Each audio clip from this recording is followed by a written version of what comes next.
يا كل ما تحت الثلوج من قمم. أنثاي، كل النهارات استقالت على مرأى نورك، انسحبت خلف تخوم الغروب حين رأتك هالة مضيئة، فاستجمعت ضياءاتها وقررت الرحيل.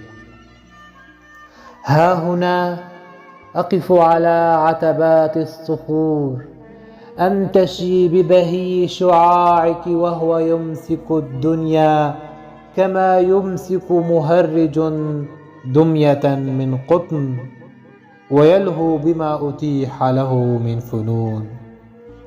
ها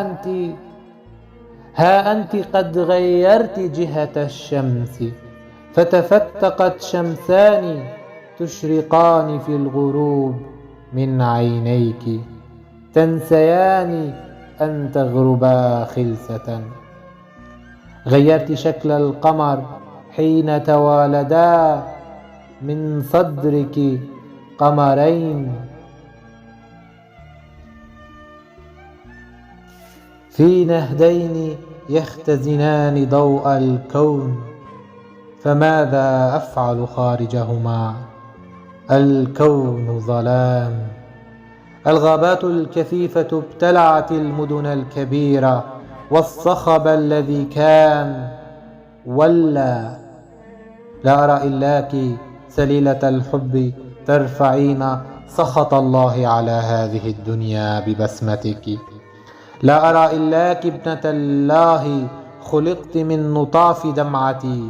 لا أرى إلا وجهك يؤجل موتي والحرب الأخيرة والقيامة، يؤجل الرعب المتساقط كأوراق الشجر إلى حين. يمزق عشقك خرائط الأسى المتجمهرة كعبيد القرون على باب الألم، ويجعلني أحيل لوعاتي لصرير القلم. هات يدك العمياء لتستدل على مواقع النار حول قلبي. أرى نبضي بهواك بركانا وقلبي محيط حمم. ظللي عتمتي بألوان روحك، عل الليل يتعرى من سواده ويصرف النظر عما يعتريني من عدواه.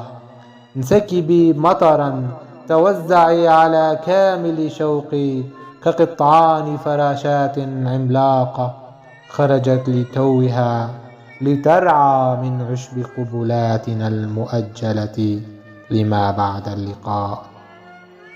تناثري عقد ماس يروض الزيف ويمنحه فرصة للرجوع عن زيفه.